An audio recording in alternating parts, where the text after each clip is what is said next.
We all believe we'd run into the burning building. But until we feel that heat, we can never know.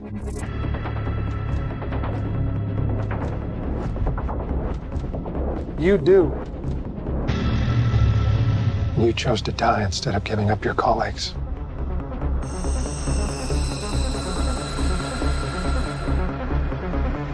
That test you passed? Not everybody does. Welcome to the afterlife. To do what I do, I need some idea of the threat we face. As I understand it, we're trying to prevent World War III. Nuclear holocaust. No. Something worse. All I have for you is a word. Tenet. It'll open the right doors, some of the wrong ones too.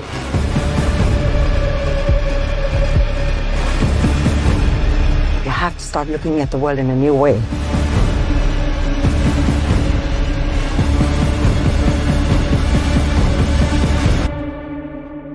Don't try to understand it. Feel it.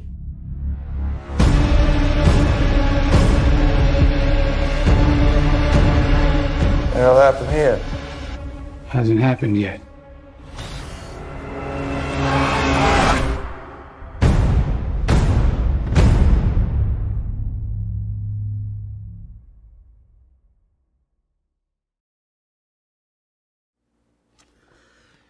예, 안녕하세요. 조공재입니다. 자유진영의 유일한 영화 소개 프로그램입니다. 그래서 미리 말씀드리지만 그냥 테넷만 보고 영화 얘기를 듣고 싶어서 들어오신 분들은 좀 작심을 하고 들으시든지 아니면은 여기서 나가 주셔야 됩니다. 예, 뭐 영화 얘기하는데 무슨 이념 성향이냐 정치 얘기는 아닙니다. 이념 성향이 하는데 예, 영화 자체가 지금 그런 판이다 보니까 이런저런 얘기를 하는 곳입니다. 그래서 단순한 영화 얘기를 넘어서서 이런저런 얘기를 하는 곳이니까 아무것도 모르고 들어오신 분들은 마음을 좀 이렇게 여시든지 아니면은 각오를 하시고 저희 방송을 보셨으면 좋겠습니다. 지금 극장가는 여전히 코로나 재확산 때문에 관객들이 거의 없죠.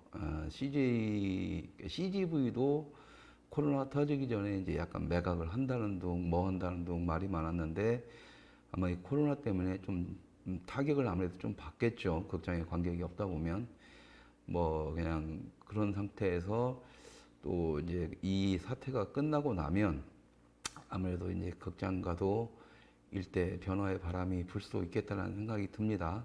극장가가 영화계가 아니고 어쨌든 언택트 시대에 들어오면서 이제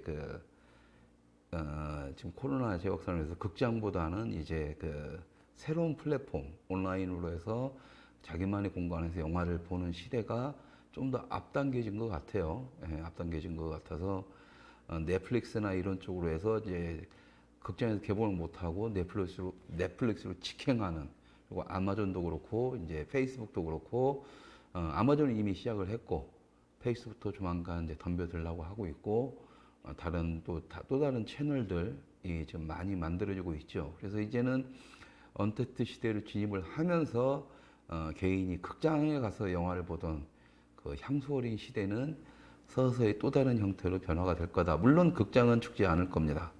극장은 또 다른 모습으로 4D를 하든 이제 전체 입체적으로 극장 안에 들어가면은 그냥 영화 속 현장에 살아있는 것처럼 현장에 가 있는 것처럼 어떤 또 다른 발전을 하면서 또 관객을 모으기 위해서 하겠죠.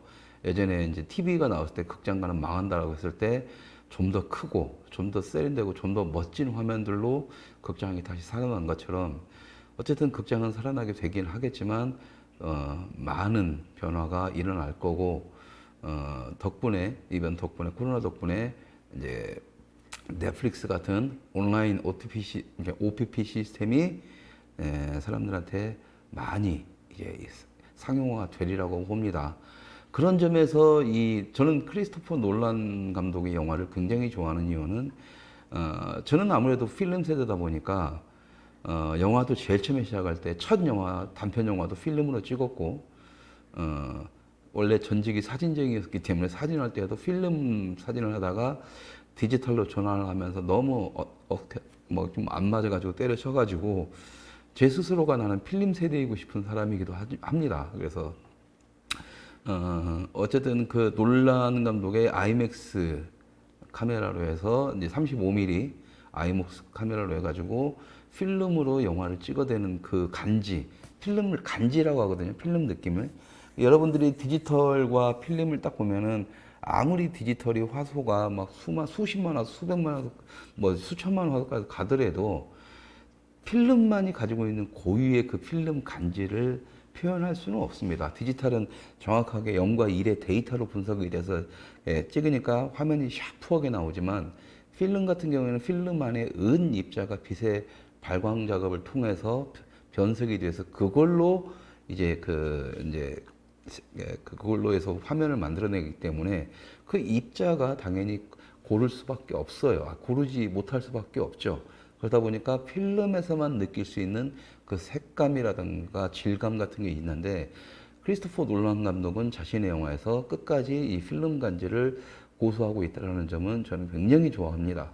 그래서 이제 놀란 감독의 영화들을 볼 때마다 그 느낌, 놀란 감독의 그 필름 간지를 너무 좋아해서 일단은 저는 놀란 감독의 영화는 무조건 좋아합니다. 그리고 실질적으로 인셉션을 보고 나서 멍하니 있으면서 이제 더 이상의 상상력은 없을 것 같다. 뭐 이런 식으로 하면서 막 박수를 쳤던 기억도 나고 극장에서만 대여섯 번을 본 기억이 있죠. 어쨌든 크리스토퍼 놀란은 지금 전 세계 최고의 흥행 감독이자 자기만의 영역을 만든 감독인 거는 확실합니다. 그래서 헐리우드 같은 데 보면은 헐리우드에서는 뭐라고 해야 되냐, 감독은 약간의 기술자이기도 해요. 그래서 촬영을 하고 대신에 편집권이라든가 이런 것은 제작자가 가지고 있습니다. 그래서 감독 같은 경우에는 촬영만 해주고 연출만 하고 편집에는 편집권을 갖다가 가질 수가 없는 상태고, 만약에 감독이 욕심을 부려서 편집을 하고 싶다라고 하면은 자기의 이제 개런티에서 일부를 까든가 아니면 또 다른 계약을 통해서 그 편집에 대한 어떤 그런 것들을 해야만 됩니다. 그래서 대부분의 헐리우드 영화들은 그 PD 시스템, 그러니까 제작자 시스템으로 돌아가면서 제작자가 편집권을 갖는 경우가 상당히 많죠. 그리고 이제 이번 테넷 같은 경우에도 이제 그런 경우가 제작자와 연출자 간의 싸움이 좀 있었고, 그런 이제 종종 유명해지는 감독들이 편집권을 갖고 싶어서 제작자와 싸우는 일들이 헐리우드에서는 가끔 일어나는데, 이게 놀란 감독은 약간 이제 워낙에 이제 떠버리다 보니까 놀란 감독은 할리우드에서 자신이 편집권을 가진 몇 안 되는 감독 중에 하나입니다. 그래서 이번 같은 경우에도 뭐 3시간 정도가 됐다라는데 제작자에서 통사정을 해가지고 한 30분 정도를 덜어냈다, 뭐 이런 말이 있어서 향후에 테넷이 놀란 감독이 자기가 이제 완성한 30분을 추가한 30분을 추가한 뭐 또 감독판 디렉터스 컷이 또 나올 수도 있을지 모르겠으나, 놀란 감독은 자기가 편집권을 가지고 있기 때문에 자기가 할 수 있는 선에서 자기가 편집을 했기 때문에 디렉터스 컷을 기대하기는 어렵다라는 게 제 개인적인 생각입니다. 만약에 디렉터스 컷이 있다라는 것은 자기가 편집권을 뺏겼다라는 것에 대한 뭐라고 하냐, 자백이나 마찬가지이기 때문에 논란이 자신이 편집권이 가지고 있기 때문에 디렉터스 컷이라고 해서 별도의 또 개봉은 하지 않을 것이다 라는 것이었었고요. 문제가 제가 이제 이것이 미국에서도 개봉이 미뤄지는데 한국에서 유독 전 세계에서 유독 한국에서만 지금 개봉을 한 것에 대해서 솔직히 저는 우려를 좀 했었어요. 뭔가 이상하다 이건.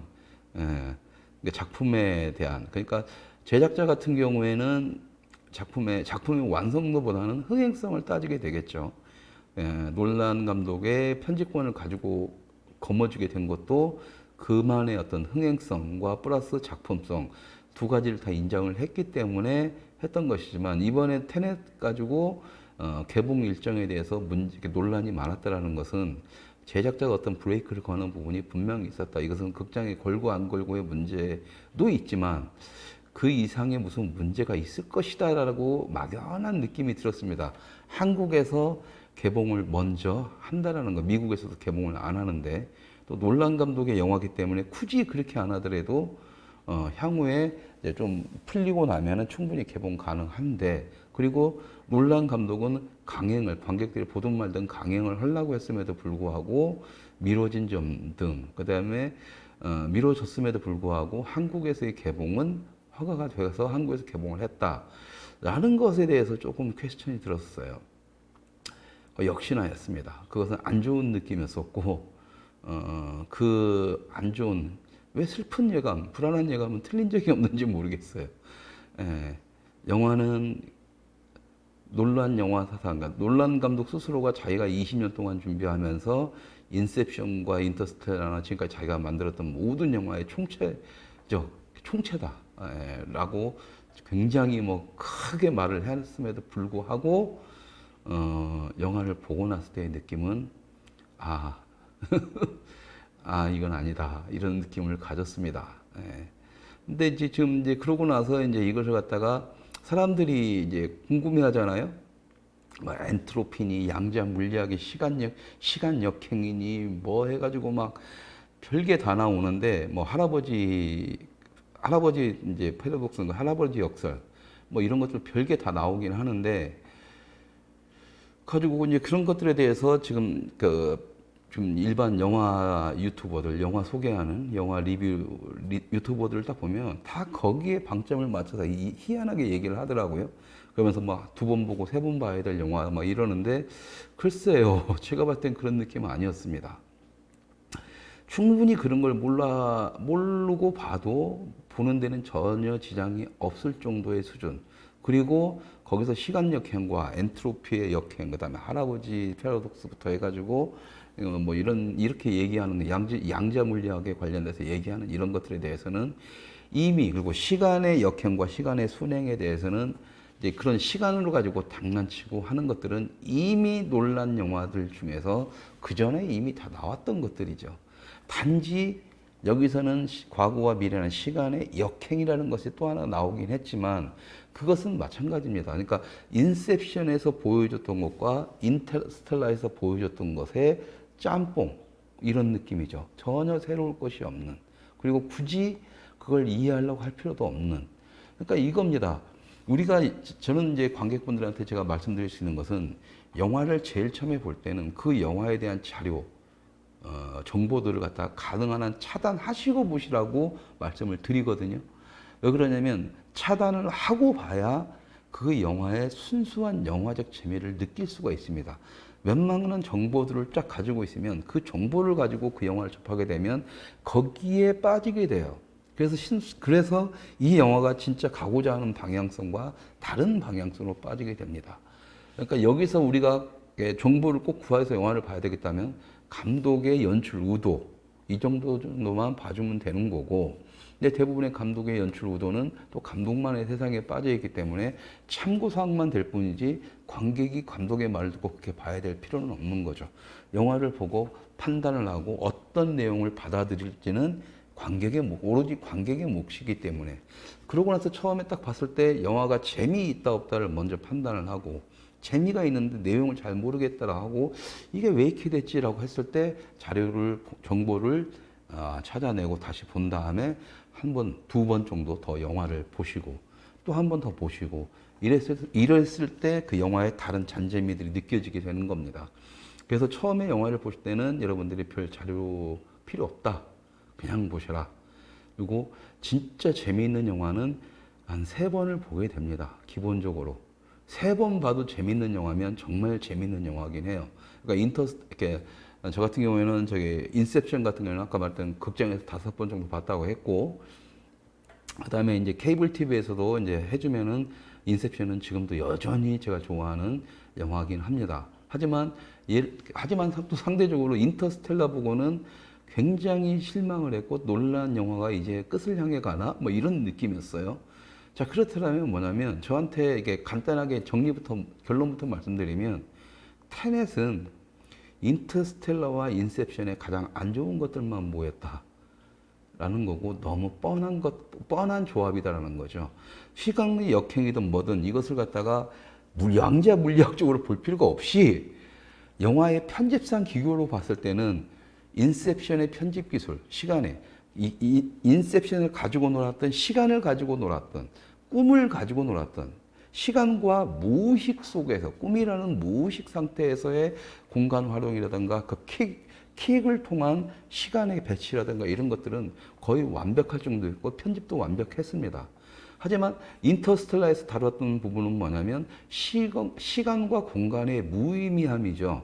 바로 거기서 이제 인터스텔라가 이제 블랙홀의 존재가 등장을 하는 거고, 당시 이제 그런 공간, 그러니까 시간의 재배치, 무의식과 시간의 재배치가 그러니까 인셉션이었다면 인터스텔라는 시간과 공간의 약간 무의미성에 대한 이런 거였습니다. 그러니까 이 두 개 중에서 이 두 개를 했을 때는 뭐냐면 인셉션에서는 편집이 기가 막히게 됐고 인터스텔라에서는 뭔가 어설프게 진행이 됐어요. 그걸 땜빵한 것들이 바로 갑자기 블랙홀 이론이니 뭐니 하면서 했던 건데 좀 이따 말씀드리고, 그런데 이제 그것의 연장선상입니다. 시간과 공간, 시간과 무의식까지 지배한 상태에서 이제는 거기다 플러스를 하나 시킨 것이 시간의 역행일 뿐이었던 거예요. 역행일 뿐이었던 건데 이것이 정보를 모르고 보는 사람들이 봤을 때는, 그러니까 여러분들은 어떻게 봤을지 모르겠지만 뭐 이렇게 다른 유튜버들 이렇게 방송을 뭐 어떻게 리뷰를 했나 몇 군데 찾아봤는데 다 그 장면에서 그 장면이 뭐 이렇게 설명을 하는데 그게 왜 설명이 필요한가 싶어요, 저는. 왜? 보면 느껴지는 건데, 뭐 알게 되는 건데. 당연히 시간의 순행과 역행에서 이렇게 접점에서 일어난 일들인 거고, 그것은 마지막에 뻔히 보이는 건데, 문제는 그것이 놀란 감독 특유의 어떤 스케일 면에서 과연 이 테넷이라는 영화가 그것을 커버칠 수 있을 정도의 스케일을 보여줬냐라고 했을 때 저는 아니라고 생각했던 거죠. 인셉션에서 휘어지고 그 도로가 휘어지고 막 이런 것들, 그 다음에 이제 인터스텔라에서 정말 멋진 우주의 화성의 장면들, 뭐 어떤 블랙홀의 장면들, 어쨌든 영화가 보여줄 수 있는 어떤 부분들이 있는데 이 부분들을 지금 간과하고 있지 않나라는 생각이 들었었고요. 그래서 이제 그 부분들, 테넷이 왜 이런 결과가 나왔을까라고 봤을 때 놀란 감독의 자만에서 비롯된 것이 아닌가라는 생각이 들었습니다. 자기가 만들어지고 시공간을 하고 무의식까지 지배를 하면서 그런 꼬아서 만들었을 때 지금까지 대박을 쳤었고 그러니까 거기서 감독이 어떤 자신감이, 나는 뭐를 만들어도 돼라고 했을 때 그때 순간적으로 방심하는, 그러니까 영화적 장치들을 기본적으로 깔고 거기에 감독이 연출하고자 하는 어떤 그 공간의 배치라든 연출의 배치가 필요한데, 이것이 나중에 기본적으로 깔아야 되는 것들을 무시를 해버리고 난 논란이야 이런 식으로 나가는 순간 그것은 관객들과의 괴리감이 생기는 거죠. 영화적 장치보다는 이야기의 어떤 흐름이라든가 감독이 요구하고 있는, 너희들은 이걸 알 수가 있어라고 해서 툭 던져놓는, 그러면서 굉장히 무책임하게, 그러니까 뭐 그냥 이해하지 말고 느껴라 뭐 이런 말도 안 되는, 근데 그건 말이 돼요. 말이 되는, 좀 이따 말씀드리겠습니다. 어쨌든 그런 부분에서 영화적 흐름을 놓치고 있는 부분이 있다. 그래서 이제 뭐라고 해야 되냐, 일단은 논란 스타일의 블록버스터에서 보여줄 수 있는 사이즈 면에서는 보잉기 때려 부시는 장면, 사람들이 그렇게 홍보를 했는데 저는 굳이 그거 느낌 별로 없었습니다. 여러분들은 어땠는지 모르겠지만 저한테는 느낌 없었어요. 그것은 이미 코네어라고 해서 이미 20년 전에 코네어라고 죄수를 타러 가면서 수송기 해가지고 그걸로 세트 부시면서 했던 마이클 베이 스타일의 영화에서 이미 우린 익숙하게 봤던 것들입니다. 논란의 영화들 중에서 우리가 정말 좋았던 것은 뻔한 얘기를 그만의 이야기 스타일로 풀어낸 다크 나이트 시리즈처럼, 배트맨을 새롭게 해석했던 시리즈처럼 그렇게 새롭게 보는 이야기 구조도 중요하지만 놀란 감독 스타일만의 블록버스터 볼 수 있는 정말 제대로 된 액션이라든가 제대로 된 세트신들이 있었는데 과연 이 테넷에서는 그게 존재했을까? 그러니까 이야기에 맞추다 보니까 그런 보여지는 블록버스터가 당연히 추구해 줘야 될, 그리고 관객들을 위한 서비스 차원의 화면들이 과연 얼마나 존재했을까라고 딱 봤을 때 그건 그다지 메리트가 없었다라는 거죠. 이번 테넷에서는. 그리고 가장 기분이 나빴던 건 뭐냐면 이 이야기가 전혀 새롭지가 않다라는 거예요. 아까 말씀드렸지만 시간과 무의식이라는 인셉션, 시간과 공간의 모임이라는 인터스텔라, 이미 그런 여러 가지 단계를 거쳐오면서 논란의 스타일은 익숙해져 버린 겁니다. 관객분들은 뭐 어떨지 모르겠지만 저는 그랬어요. 근데 이번에 거기서 시간의 역행을 하나 더 집어넣는다고 이게 새롭게 느껴지냐? No, 저는 그렇게 느껴지지 않았어요. 시간의 역행에 관한 영화들은 이 영화 말고도 여러 가지가 있습니다. 단지 여기서는 나중에 뭐 순행과 역행이라는 어떡하죠, 뭐 기기가 있어서 테넷이라는 그게 있어서 뭐 한다라는 거 설정만 해줬을 뿐이지 이 설정에 대해서도 굉장히 불친절하게 딱 던져놨기 때문에 그냥 이런 게 있다고 생각하고 가자고 이거거든요. 그렇기 때문에 어떤 몰입도라든가 이런 것에 대해서 좀 저한테는 관심이 떨어졌죠. 편집도 너무 뻔했고, 여러분들이 인셉션에서의 그 킥하는 장면에서의 그 편집과 시간을 가지고 장난치는 편집과 뭐 인터스텔라는 좀 뭐 그냥 무시하자고요. 지금 이 테넷에서의 편집, 그 시간을 가지고 편집하는 이 두 가지만 놓고 보더라도 오히려 테넷이라는 영화는 퇴화를 한 영화다라고 생각을 합니다. 물론 그냥 아무 생각 없이 보시기에는 그다지 재미없지는 않아요. 재미없지는 않은데 여러분들이 이 코로나 때문에 극장에 갈까 말까 하는데도 코로나가 걸리는 것을 감안하고라도 난 이 영화를 꼭 봐야 되겠다라고 할 영화는 아니다. 그리고 지금 각종 뭐 유튜버들도 그렇지만은 홍보사에서 막 극장에서도 N차 관람을 유도하는데 N차 관람을 할 필요까지도 느껴지지 않는다. 저 같은 경우도 웬만하면 이런 영화들은 두 번 내지 세 번 정도 극장에서 보지만 이걸 한 번 보고 나서 모르겠어요. 내가 뭐 천재라는 건 아닙니다. 천재라는 건 아니지만 이것을 갖다가 양자 물리학 갖다 놓고 시간의 역행이니 엔트로피니 할아버지 독설이니 패러독스니 해가지고 가져와서 그걸 가지고 이해하려고 하면 당연히 머리 복잡해지겠지만 영화적 장치로서 이걸 딱 보다 보면 너무 뻔해 버려요. 왜? 이미 익숙하게 봤던 것들이기 때문에. 논란 영화에서는. 그러니까 논란 영화의 장점은 뭐냐면 사람을 놀래키게 하는 건데 이번은 뻥이 좀 심했다라는 거죠. 그 뻥이 영화에서 치는 뻥이 아니라 영화 외적으로 이 영화가 굉장히 대단한 것처럼 뻥을 치기 시작한다는 거고 지금의 영화 유튜버들이 대부분 그 뻥에서 장단을 맞추고 있다. 이 영화를 보는데 관객들이 양자 물리학을 공부하고 가서 영화를 봐야 될 이유는 없습니다. 할아버지 독서를 이해하고 엔트로피를 공부하고 극장 가서 영화를 봐야 될 이유는 없어요.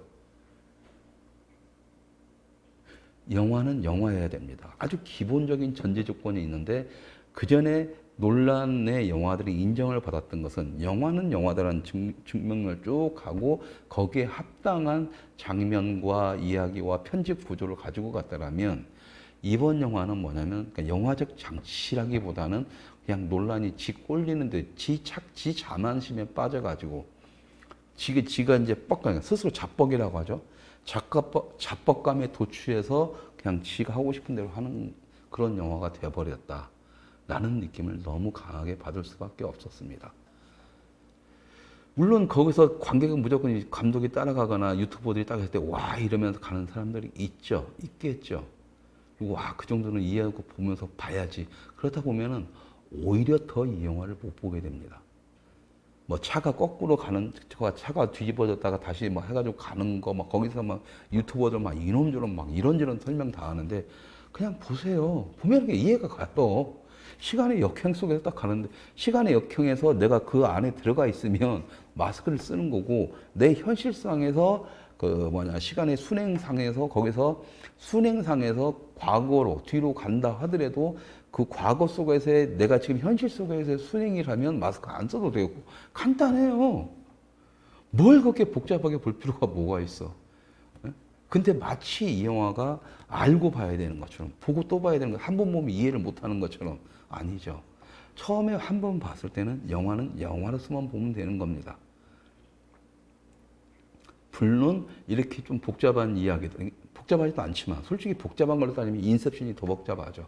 인셉션 보면서 벙 쪘다가 계산이 안 돼가지고 다음에 내가 다시 영화를 보면서 킥에서 다음 킥으로 넘어갈 때 킥 속에서 꿈속에서 또 킥을 하고 이 킥 속에서 다른 사람의 킥에 또 들어가고 이걸 계산하는 이제 나중에는 계산하죠. 그러니까 그런데 그게 맞아 들어갈 때 하여튼 쾌감 같은 게 있지만 나중에 근데 처음에 영화를 볼 때는 이 영화 재미있다 없다만 판단하는 게 그게 가장 정상적인 겁니다. 관객분들이 마치 내가 그 엔트로피에 대해서 모르니까 내가 무식해서 모르나 이런 생각을 전혀 가질 필요가 없는 거예요.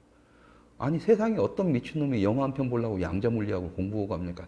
누구는 수십 년을 공부해도 이해하기 힘든 게 양자물리학이고 그 박사해가지고 막 그렇게 막 그 복잡한 관계를 갖다가 관객이 영화 한 편 보면서 양자물리학이 어떤 거야 막 이렇게 나는 이렇게 정말 웃겨요. 영화 소개하면서 유튜버들이 마치 그것이 자기가 물리학을 설명해주고 시간의 역행에 대해서 엔트로피에 대해 설명해주고 막 그 다음에 할아버지 독서에서 얘기하는 거 보면 웃겨요. 유튜브 그 뭐대로 얘기를 해? 네이버 뒤져보면 나오는데 네이버 뒤져보면 그러니까 나중에 물리학자들에다 같이 막 하면서 뭐 얘기를 하고 뭐 하고 세상이 웃긴 거죠. 그런데 한국 관객들이 왜 이런 근데 그런 식으로 좀 많이 한국 관객들이 해요. 제가 이 테넷을 미국에서도 개봉을 연기시켰음에도 한국에서 전 세계에서 유일하게 한국에서만 지금 개봉한다는 얘기 때 기분이 약간 깔짝깔했던 부분이 바로 그 부분입니다. 인터스텔라의 악몽이 좀 떠올랐고 인터스텔라 이전에 예전에 안드레이 타르코프스키의 희생이라는 영화의 악몽이 떠올랐어요. 이걸 또 시간의 역행으로 한번 가보자고요. 인터스텔라는 논란 영화 중에 전 세계적으로 거의 좀 쫄망한 영화입니다. 평론가들도 혹평을 했는데 유일하게 대박을 친 나라가 대한민국입니다. 그때 크리스토퍼 놀란 감독조차도 본인도 놀래가지고 한국 관객들한테 감사하다고 영상 편지까지 썼을 정도였어요. 그리고 근데 한국 관객들은 거기에 막 블랙홀이니 뭐니 하고 막 하고 있을 때 해외 관객들은 딱 그거였습니다. 이렇게 관심 없어요. 영화를 영화적 장치로서 이해하고 보면은 영화로서 보고 이해하고 보면 인터스텔라는 놀란 감독의 영화 중에서 참 못 만든 영화다. 라는 생각을 저는 가지고 있었습니다. 그러니까 그 이야기에 흥미가 생기지 않는 거죠. 그래서 저는 인터스텔라 보고 뭐 저거 이랬습니다. 그러니까 블랙홀 장면 극장에서 크게 봤을 때는 환상적이긴 하죠. 환상적이긴 하지만 영화라는 것이 볼거리와 그 다음에 영화에서 느끼게 해줘야 되는 어떤 그 영화만의 무엇이 있었을 때 인터스텔라에서는 이미 크리스토퍼 놀란이 인셉션이나 다크나이트의 성공 이후에 인셉션 이후에 뭔가 느낌이 좀 이상하게 그때부터 약간 자만심에 빠져서 자아도취에 빠져있는 상태로 진행되지 않을까라는 걱정이 생길 정도였었습니다. 역시나 덩케르크에서도 그런 느낌을 받았고 지금 뭐냐면 이 테넷에서는 덩케르크까지 포함해야 되겠구나.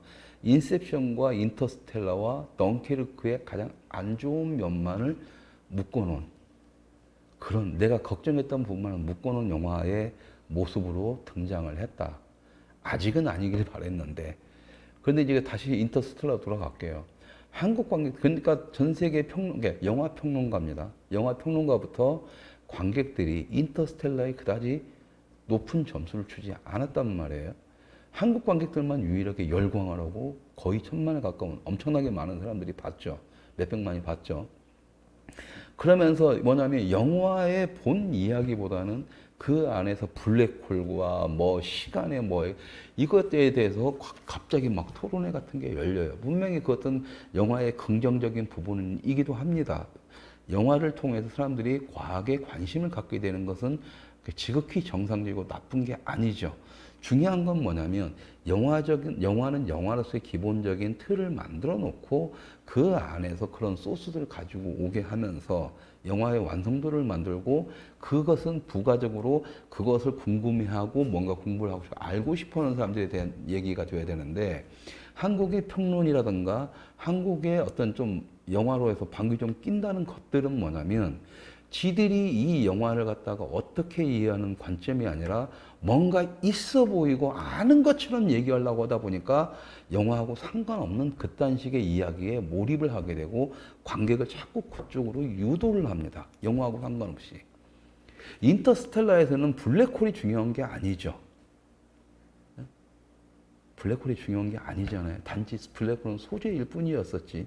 시간과 공간을 무의미하게 만드는 과거와 미래가 그냥 한 곳에 있는 것처럼 해서 시간과 공간을 무의미하게 만드는 이 전형적인 모습 속에서 과연 인간이 선택할 것이 무엇인가라는 어떤 이런 다양한 의견들이 나와야 그걸 보게 되는 거고 그 안에 소재는 하나 있는데 뭐냐면 마치 그걸 다뤄줘야 뭔가를 하는 것처럼 보이는데 논란이 10년을 준비해서 인터스텔라 각본을 썼다라면 그것을 이해하려고 하고 그런 블랙홀이니 뭐니 그런데 그런 과학적 지식을 영화 속에 녹아있는 과학적 지식을 전부 다 이해하려고 하면 그 여러분들이 과학에 대해서 다시 재공부를 해야 되는 상황이에요. 근데 절대적으로 블랙홀이 뭐니 있다는 것만 알지 공부하지도 않은 영화 평론가들 영화 보기도 바쁠 텐데 영화 평론을 해야 되니까 영화 보기도 바쁠 텐데 이 사람들이 언제 양자 물리학을 공부하고 언제 엔트로피를 공부하고 언제 블랙홀을 공부했는지 놀라울 지경이에요. 우리나라 평론가들은 다 전문가야. 근데 막상 그들의 얘기를 딱 듣고 있으면 그러니까 뭐 이거였어요. 그러니까 이 영화를 봐야 돼 말해야 돼. 근데 뭐냐면 홍보사에 돈 받아 처먹었으니까 뭐냐 여러 번 보시라. 한 번 보면 이해가 지랄하고 자빠졌네. 영화적으로 보면 너무 단순하게 진행이 되고 영화적으로 보면 이미 논란의 이 기존 영화들에서 이미 나왔던 것들인데 똑같은 패턴인 것 뿐인데 오히려 인셉션보다 더 인터스텔라보다 더 뭔가 부족한 시간의 장난을 치고 있는데 아쉬운 거죠. 물론 논란 스타일의 그런 게 있기 때문에 이야기가 재미없지는 않습니다. 근데 만약에 제가 편집도 했다면 이게 2시간 반짜리를 30분은 더 줄여도 될 정도로 나는 필요 없는 컷이 좀 많다라고 봐요. 그리고 논란 스타일 같지 않게 너무 주접을 떱니다. 초반에. 이것을 설명하기 위해서. 근데 그런 것들이 대부분 다 지잘났다고 하는 놈들이 그런 게 있거든요. 박찬욱 감독 같은 거 봐봐요. 그 JS 뜨고 올드보이 딱 뜨고 나니까 그 다음에 박쥐라는 거 시나리오 쓰면서 지도 뭐 어떻게 될지 모르고 스태프들도 전혀 이해하지 못하고 있는 영화를 찍으면서 스태프들이 이거 어떻게 찍어야 돼요 물어보니까 그냥 내가 하라는 대로 해. 왜? 나는 거장이니까. 깐느에 상 받았다고. 씨발. 깐느에 상 받은 게 거기서 작품성 때문에 상 받았나요? 쿠엔틴 타란토가 그 영화 꽂혀가지고 준 거지. 뭐 어쨌든 받은 건 받은 거니까. 근데 거기서 자도취에 빠지는 거죠. 그러니까 이겁니다. 스태프들도 이해하지 못하는 영화를 관객들한테 강요를 한다. 이것은 블록버스터 영화에서 반드시 조심해야 될 부분이죠. 얼마 전에 그 한국 그 있잖아요. 좀비 영화. 제가 연락이 씹어댔잖아요. 이제 기억하기도 싫으니까 제목도 생각이 안 나네. 부산행 2였다라는 거 좀비 영화. 그 감독님도 이렇게 시간방 떨었잖아요. 근데 그런 시간방은 핫바리 새끼들이지만 이 논란처럼 자아도취에 빠졌다는 게 나쁜 건 아니고 이 작품으로 인해서 사람들이 다른 과학적 지식을 가지고 있는 건 나쁘지는 않습니다. 근데 제가 그러니까 보수가 아니라 제가 영화 홍보 유튜버들 몇 군데 보면서 나도 정보를 좀 필요하니까 이렇게 여러분들 설명을 드리고 여러분들이 분명 궁금해하실 부분이 있을 거니까 이 부분을 좀 설명을 해줘야 되겠다라고 하면서 그 자료들을 한 3개 정도를 봤거든요. 볼 필요가 없어요. 막 테넷 총정리 이거 알고 가면 한 방에 이해 그 다음에 또 뭐냐 반드시 알아야 될 테넷의 과학적 이론 뭐 이런 거 다 필요 없어요. 다 필요 없습니다. 그냥 영화만 보세요. 영화만 보시고 재미있다 없다를 먼저 판단하시면 되고 그게 아니면 별 의미가 없습니다. 그러니까 평론가들은 유튜버 특히 유튜버들은 영화적 지식보다는 이것을 갖다가 어떻게 있어 보이게 하고 뭔가 아는 것처럼 하려고 그 영화적 지식은 무지하게 얕으면서 난데없이 과학적 지식이나 읊어대는 놈들의 말은 그냥 껍데기예요. 알맹이가 없습니다. 참 슬프더라고요. 그런 애들 딱 그 유튜버들 딱 보면서 어차피 저 새끼들 돈 받아 처먹었나 보네 이런 느낌 딱 들었어요. 자꾸 N차 관람이나 유도하더라고요. 보고 싶은 관객이 알아서 보는 거지. 인셉션 같은 거 저도 알아서 3번 보는 것처럼. 근데 그것이 한국인들한테 지금 은연중에 깔려있는 지적 허영심을 충족시켜주는 겁니다. 지적 호기심이라면 참 좋은데, 지적 호기심이라면 본인들이 찾아보면 돼요. 먼저 이 영화를 보고 나서 이 영화가 재밌는데, 재미가 있는데 뭔가 이해가 안 가는 부분이 있으니까 그때 가서 내 지적 호기심을 위해서 찾는 건 상관이 없지만, 영화고 나발이고를 둘째치고 갑자기 과학적 이론에 근거해서 이걸 바탕으로 이 영화를 바라라는 식으로 뭔가 얘기가 주객이 전도돼 버리면 이 얘기 자체가 맞는 것처럼 여러분들한테 보이실 것 같지만 그것이 오히려 영화를 방해하는 어떤 또 다른 그것이 되고요. 문제는 그런 평론가들의 말장난 따위는 지적 허영심에 빠진 딸딸이용 말들이 대부분이라는 겁니다. 그래서 여러분들이 좀 잘 나간다고 말 좀 잘한다고 하는 평론가들 딱 보세요. 영화 많이 보는 줄 알아요? 야, 걔네들 영화 많이 안 봐요. 많이 안 봅니다. 그냥 다른 책들 보다가 거기서 그냥 이거 주둥이 잘 푸는 거 이거 하려고 그런 쪽의 책들을 보지 영화 많이 안 봐요. 돈 내고도 안 봅니다. 그 새끼들은. 내가 만난 평론가들 다 쓸데없는 새끼들이었어요. 그냥 주둥이만 살아있고 그냥 말빨 세워서 여자 하나 꼬시려고 하는 그런 놈들이 대부분이었습니다. 실제로 그렇게 사고 친 놈들이 몇 놈 더 있었고, 그러다가 이제 평론가랍시고 영화 만들면 다 쫄딱 망하잖아요.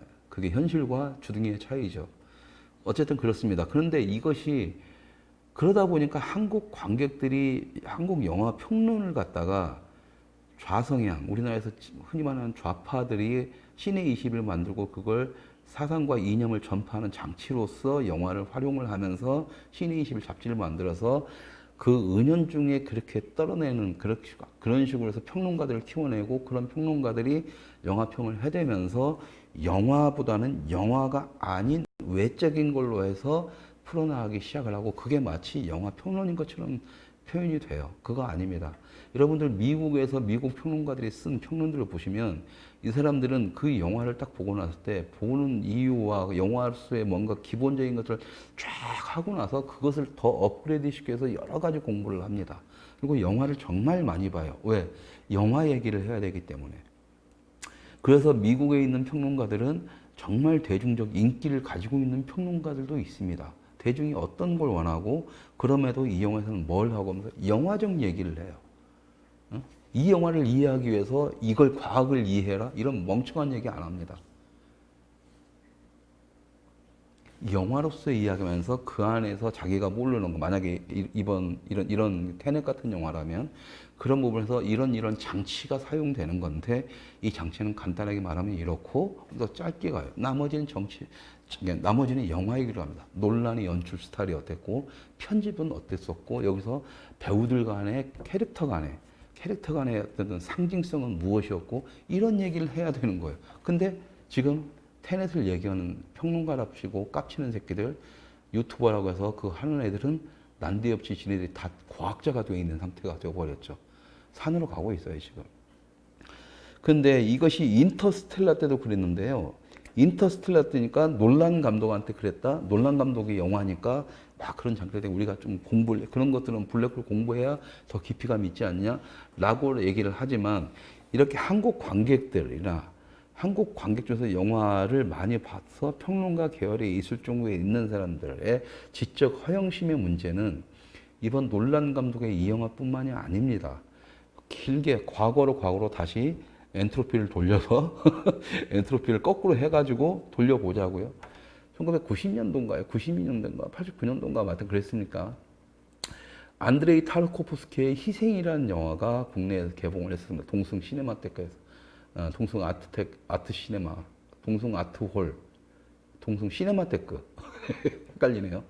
거기서 예술 영화를 전용으로 하는 극장이 생겨났고 거기서 안드레이 타르코프스키의 희생이라는 영화를 상영을 했었는데요. 당시의 대학생들 90년대니까는 90년대 그때니까 아직까지 운동권이 아직은 길을 펴고 있을 때죠. 그 운동권이 지배하고 있던 대학가에서 이 희생을 안 보면 무식한 부류에 속하는 그런 것까지 있었습니다. 예술적 허영심과 지적 허영심이 폭발하던 시기였었어요. 그러면서 안드레이 타르코프스키의 희생으로를 통해서 예술영화 전용관이 막 생겨나고 예술영화들이 흥행이라는 것을 하기 시작을 합니다. 오죽했으면 예술영화의 본고장이라고 하는 프랑스에서조차 안드레이 타르코프스키의 희생이 국내에서 한국에서 흥행을 하니까 프랑스 신문에서조차 기사가 났어요. 도대체 한국이란 나라는 어떤 나라인데 저런 영화를 갖다가 대학생들부터 흥행이 되냐. 이해가 안 간다. 진짜 골 때리는 영화들을 다 만들어내고 예술 영화의 어떤 틀들을 만들었던 프랑스에서조차 아니 이건 뭐야라고 했던 정말 이것은 예술 영화라고 단정 지을 수밖에 없는 그래서 그런 나라에서도 소수만이 보던 이 타르코프스키의 희생을 국내에서는 유행이 되어버렸다는 거죠. 안 보면 얘기가 안 되는 마치 봐야 되는 그것을 어떻게 해야 되냐? 시내 20이라든가 그 당시에 그 스크린이라든가 뭐 이런 잡지들에서 쭉쭉 틀어낸 겁니다. 틀어낸 거예요. 마치 이걸 봐야만이 하는 것처럼. 그러니까 대학생들 위해서 딱 가요. 그러니까 저도 당연히 그때는 영화 매니아였으니까 당연히 영화 모임 사람들하고 갔고 그 대학생들하고 갔고 그랬죠. 그때 어떤 걸 느꼈냐면은 이 새끼들이 말하는 직접 허영심은 뭐냐면 영화 얘기를 하는 게 아니었어요. 분명히 그날 극장에서는 저는 봤습니다. 저는 아직까지도 안드레이 타르코프스키 희생을 20번 이상을 도전했는데요. 한 번에 끝까지 본 적이 한 번도 없습니다. 중간에 계속 자요. 저도 잡니다. 영화 아무리 재미없는 걸 틀어도 자지 않고 어쩔 수 없이 그냥 눈 부벼가면서 잠이 오는데도 잠을 못 자니까 영화를 보던 나조차도 푹 잡니다. 그런 점에서 희생이라는 영화는 정말 대단한 영화예요. 그렇게 관객들을 희생시키면서 영화가 만들어지니까. 근데 재밌는 게 뭐냐면 중간에 하도 졸다가 나만 졸리나? 그래서 왜? 다 극찬을 해대고 마치 이 영화는 막 영화의 최고봉이다 막 이런 식으로 얘기를 하니까 내가 영화에 대해서 부족한가? 영화에 대한 이해도가? 난 정말 재미없고 정말 지루하고 정말 아닌 것 같은데 하면서 주위를 딱 봤어요. 다 잤습니다. 다. 눈 뜨고 있는 놈 딱 한 놈 있더라고요. 그 딱 봤어요. 걔랑 나랑 눈이 마주치는 거예요. 봤습니다. 그러다 그날 저녁에 술을 마셨죠. 근데 얘네들이 갑자기 영화를 다 본 거죠. 뭐 어떤 그 장면에서 뭐 어떻고 막 썰을 쫙 푸는 거예요. 내가 술 먹고 이제 하도 짜증이 나더라고요. 막 하는데 너무 뻔하니까 이미 나도 잡지에서 다 본 얘기들인 거죠. 지네들이 본 게 아니라 잡지에서 있는 걸 지적 허영심에 빠져서 마치 자기는 극장에서는 자놓고 영화를 보지도 않고 자놓고 나와서 자기는 마치 위대한 걸작을 만난 거고 막 이것이 나를 뭐 예술적 가치를 높이 이딴 식으로 얘기를 하면서 이 영화에서 이 장면 나무 하나 죽은 나무 하나 딱 있고 그 안에서 할아버지 사파도 막 하고 막 우유병 떨어지고 막 이 장면 막 썰을 푸는 거예요. 딱 한마디를 했죠. 술 먹어서 너 그때 잤어 임마. 내가 봤는데 뭘 씨. 지금 네가 하는 얘기들 어떤 잡지에서 어떤 정성희 평론가가 한 얘기 아니야. 네가 본 네 느낌을 좀 얘기해봐. 찍소리 못해요. 그래가지고 내가 또다시 질문을 드렸습니다. 그러면 네가 아까 지금 봤던 질문들 중에서 자, 그 중간에 이 장면이 있는데 이 장면은 어떤 장면이냐. 이 장면을 설명해봐. 못하죠. 왜? 본 적이 없으니까. 잤으니까. 지가 말하는 것은 정성희 평론가 다른 잡지에서 나왔던 뻔한 얘기들의 조합들만 하고 있었으니까 더 재미있는 얘기를 해드릴까요? 그런데 그렇고 나서 내가 본 것들을 가지고 얘기를 해주면서 걔네들의 얘기에 대해서 네 얘기를 하라면서 영화에 대한 얘기를 하면서 막 반박을 딱 하니까 그 자리에 한 10명 있었는데 제가 갑자기 왕따를 당했습니다. 니들 다 잤잖아. 이 한마디 했다고 제가 왕따를 당해버렸어요. 그러니까 영화를 어떻게든 나도 잤지만은 그래도 이것저것 중간중간에 깨면서 봤던 나만큼도 못 봤던 놈들한테 영화를 그나마 얘네들보다 많이 봤던 내가 왕따를 당한 거죠. 그때부터 그때 느끼기 시작했어요. 그러면서 예술 영화가 한국 영화계에서 히트를 치는 그 모습들이 프랑스에서도 이해가 안 될 정도였던 것은 단지 딱 하나 있습니다. 지적 호기심이 아니라 그것은 굉장히 고급스러운 개념이고 그냥 지적 허영심이었어요. 난 뭔가 아는데 딱 하는데. 근데 그런 것들이 지금 대중들은 뭐냐면 그거죠. 남들 다 보니까 나도 이거 봐야 돼. 재미가 있든 없든 중요치가 않아. 그리고 남들이 다 재미다 하면 그럼 재밌나 보다. 내가 영화를 못 보나 보다. 끝. 이런 멍청한 상태로 빠져버리니까 정작 영화에 대한 이야기는 사라져버리고 영화 외적인 이야기들이 그 자리를 차지해버려요. 거기서 놀라는 한국 관객들의 니즈를 잘 맞게 돼버린 겁니다. 한국인의 지적 허영심을 충족시켜주는 아주 괜찮은 감독이 돼버린 거예요.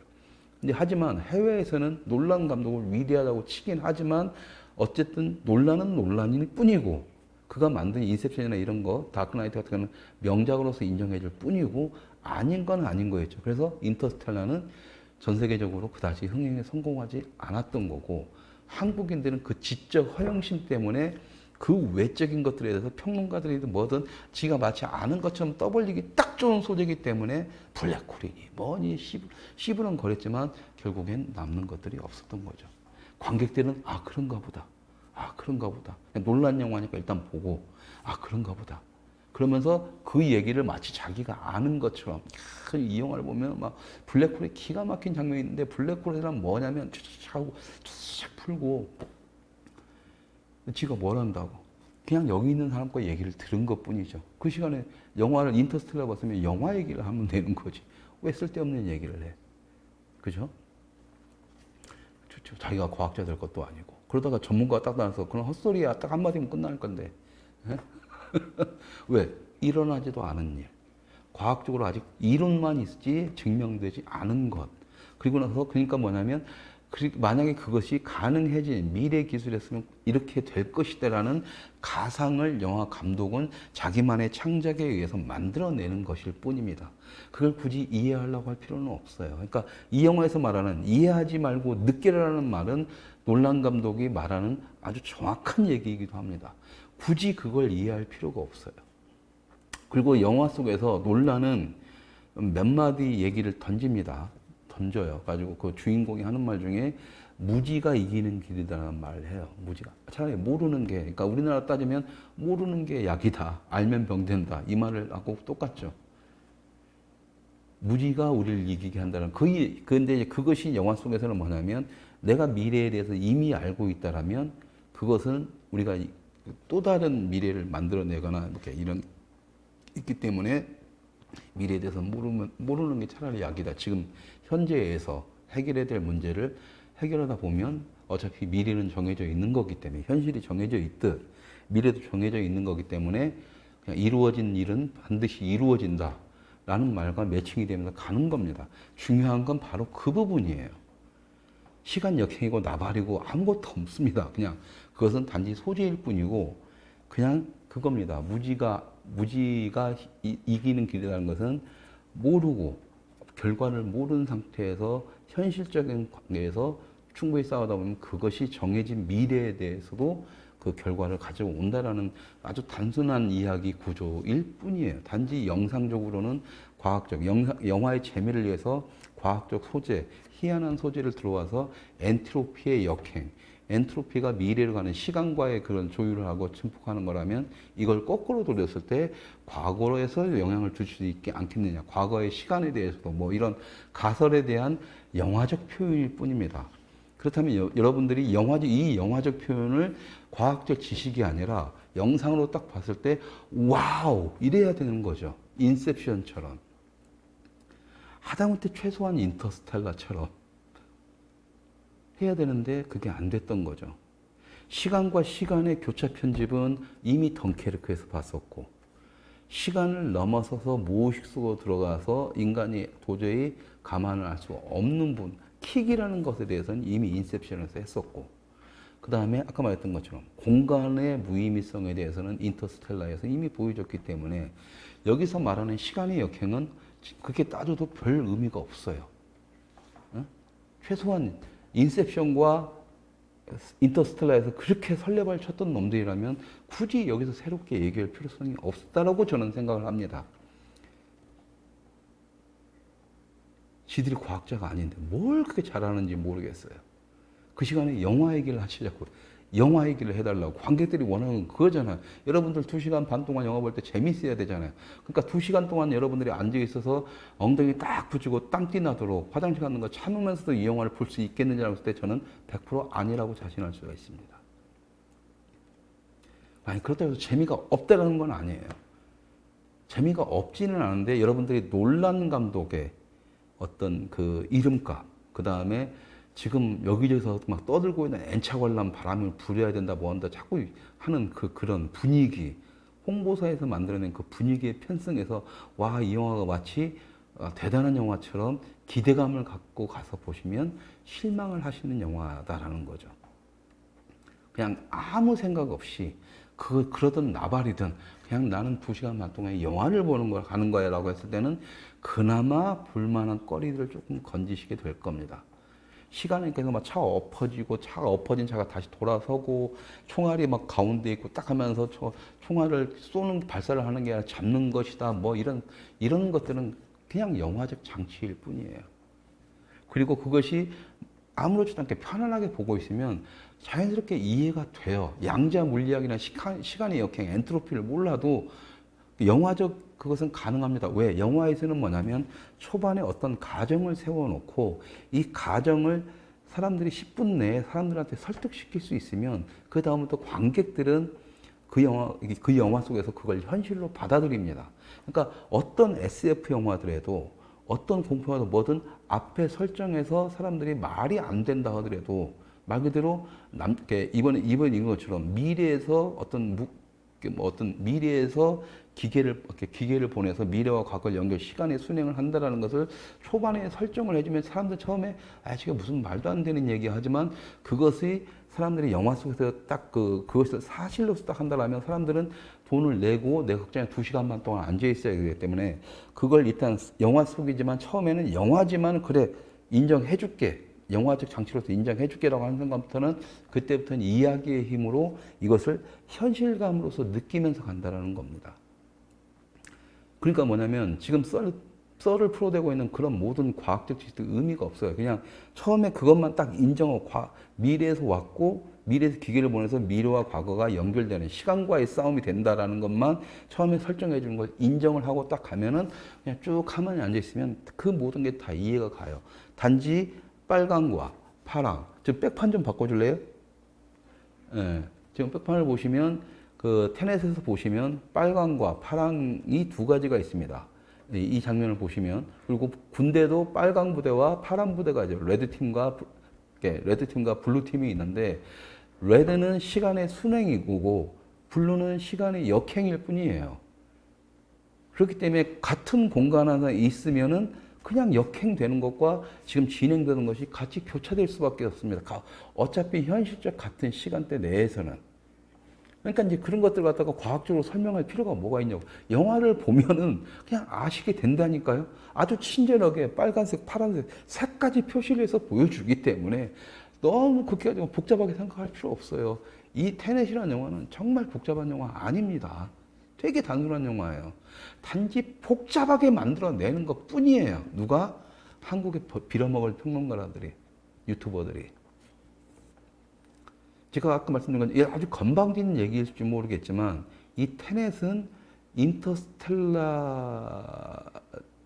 같은 그런 어떤 실적을 내리라고 봅니다. 한국에서는 어느 정도 실적이 내겠지만 해외에서는 사람들이 뭐야? 이럴 것 같아요. 해외 관객들은. 제가 해외 관객들과 한국 관객들의 수준 차이에 대해서는 얼마 전에 얘기했으니까 넘어가기로 하고요. 그래서 내가 이 영화가 한국에서만 먼저 개봉한다고 할 때 우려를 표명했던 겁니다. 논란 입장에서도 이게 만약에 영화적으로 이제 흥행했던 제작자가 계속 뭔가를 강요를 했던 이 부분에 대해서 만약에 논란이 빡빡 오겠다면 논란도 알 거예요. 인터스텔라 때의 그때 그것을. 그렇다면 한국에서 인터스텔라 같은 영화가 대박을 쳤고 그렇다면 그 지적 허영심을 논란이 알고 있었다라면 이 영화 역시도 한국에서 흥행이 될 거라는 확신이 있고 한국에서는 먼저 개봉시키면 한국의 기본 데이터 있잖아요. 관객수 데이터를 가지고 흥행성이 보장됐다라고 빡빡 우길 수 있는 거리가 될 거라는 거죠. 근데 결과는 어떻게 될 거냐 하면은 저는 이 영화의 제작자 같은 마인드라는 거죠. 왠지 인터스텔라 꼴이 날 거다라는 느낌입니다. 그러니까 저는 이 영화 보는 내내 인터스텔라 봤을 때 그 짜증스러움, 이야기를 하라고 나한테 영화를 보여줘, 블랙홀을 보여주지 말고 영화를 보여줘라는 그 느낌이었는데 테넷도 마찬가지였어요. 논란 너만의 스타일의 그 세트와 그 웅장한 장면과 너의 이야기를 들려줘, 영화의 이야기를 들려줘 했는데 그게 안 들렸다라는 겁니다. 그래서 지금 이 영화가 저한테는 굉장히 많이 아쉬운 영화가 됐고요. 현혹되지 마십시오. 홍보사들한테 현혹되지 마십시오. 아마 홍보사들도 N차 관람 계속 유도하는 것도 어쨌든 그쪽하고 통해서 세계 시장에서 얼마나라도 테넷을 논란의 이름을 팔아서 테넷을 어느 정도 띄우기 위해서라도 한국에서의 흥행은 절대적으로 필요하다. 왜? 이런 영화가 다 망해도 한국에서는 이상하게 뜨니까. 전 세계적으로 히트친 영화도 한국에만 들어가면 쫄딱 망해요. 한국 영화 아니면 헐리우드 영화 아니면 안 봐버리니까. 그런 편협한 의식 속에서 이 테넷이라는 영화를 또 편협하게 들어가는 순간 여러분들은 영화를 보는 건지 영화에 끌려다니는 건지 홍보사에 지배당하는 건지 뇌를 내려놓는 건지 본인들이 헷갈려 할 수도 있습니다. 그러니까 이해하지 말고 느껴라라는 크리스토퍼 놀란의 말을 저도 드릴 수밖에 없어요. 그냥 느끼세요, 이 영화. 영화는 처음에 볼 때는 그냥 느끼시는 겁니다.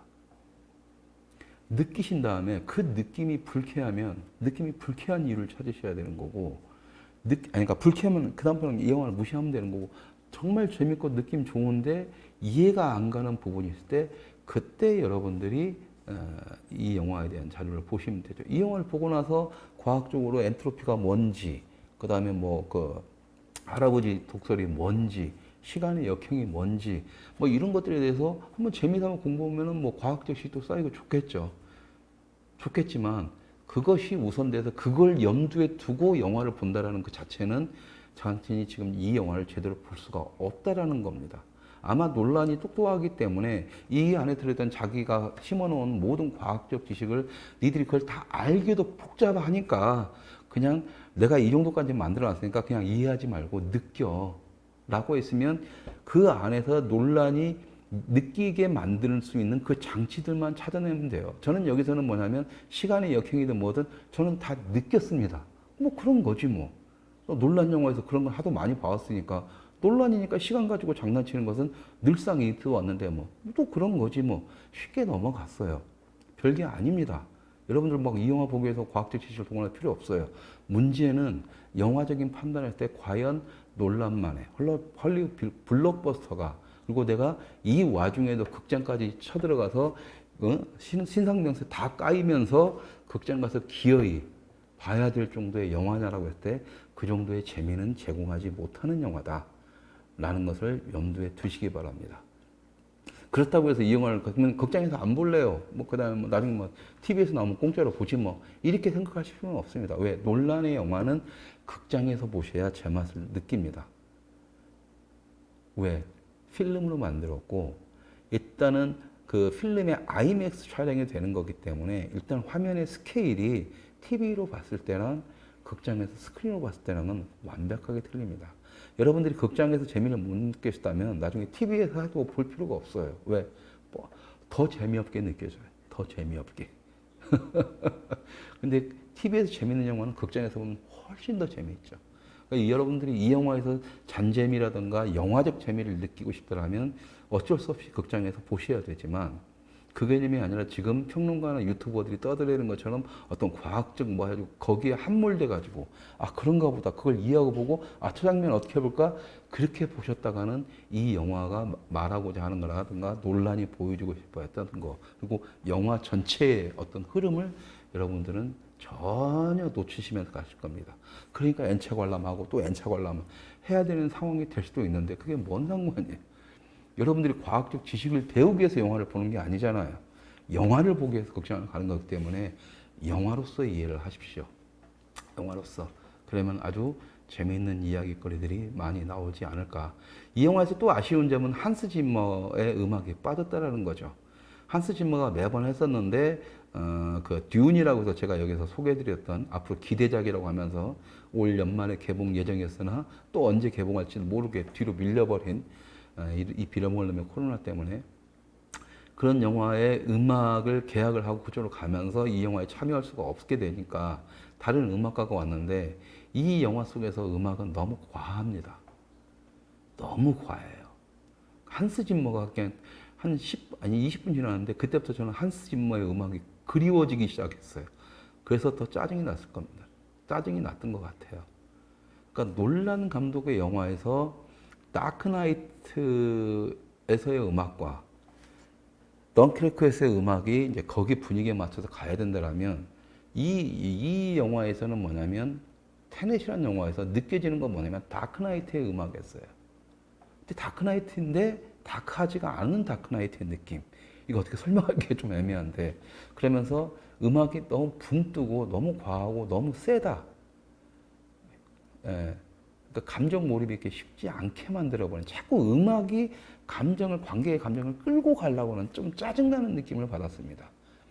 이제 그런 부분들에 대해서 영화적으로는 약간 논란이 이번 영화는 굉장히 자아도취에 빠졌으면서 스태프들과의 어떤 그 커뮤니케이션도 좀 안 되지 않았을까. 음악이 그렇게 나온 거 보면 단지 한스 짐머가 이걸 안 했다라고 해서 그딴 식의 음악이 나온다. 자기 친구를 소개시켜 줬다고 했지만 어쨌든 거기서 이런저런 논란의 스타일에 대해서 조언을 해줬을 텐데도 불구하고 음악이 그렇게 나왔다라는 것은 조금 되게 실망스러웠던 부분이었습니다.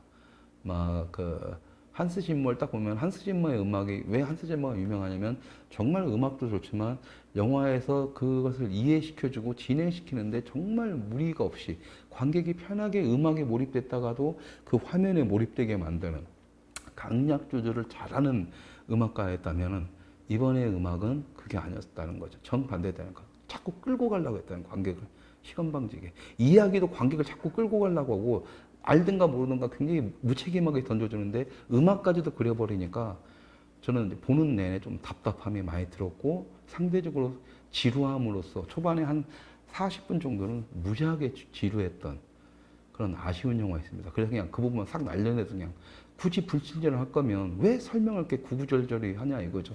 설명 부분 딱 빼고 아예 불친절하게 가든가 그런 거였었는데 앞에 설명을 해놓는데 그냥 너희들은 따라와라는 식의 선까지만 딱 해주고 마치 뭔가 있는 것처럼 하는데 실체는 보이지도 않고 그런 쓸데없는 말들, 나한테는 쓸데없는 말들 예, 그런 것들이 좀 이 영화에 많은 아쉬운 점이었다는 말씀을 드립니다.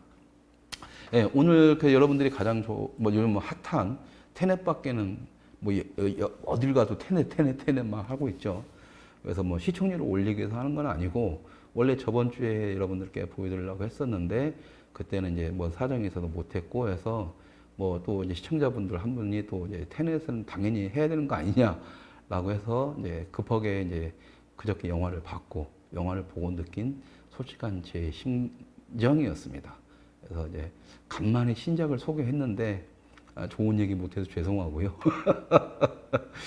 다음 주에 또 새로운 작이 있으면 또 설명을 드리겠고 저는 원더우먼 1984를 굉장히 기다리고 있는 사람으로서 그 작품이 빨리 공개됐으면 좋겠고 또 DC 월드의 또 영화들이 이제 내년도에 이제 침공을 하기 위해서 다양한 작품들을 좀 제작하고 있는 와중이라서 2021년도에 DC 영화들, DC 무비, DC 유니버스의 세상을 그리워합니다. 이제 있잖아요. 할리우드 바보가 아닌 이상 마블로 빼먹을 거 다 빼먹었으니까 이제 DC를 좀 빼먹으려고 하겠죠. 그래서 내년에는 DC 영화들이 여러분들의 좀 그걸 많이 갈 텐데 제가 DC 코믹스를 좋아하다 보니까 여러분들한테 기분 좋게 DC 영화들을 해드리는 날이 오기를 저도 기대하면서요.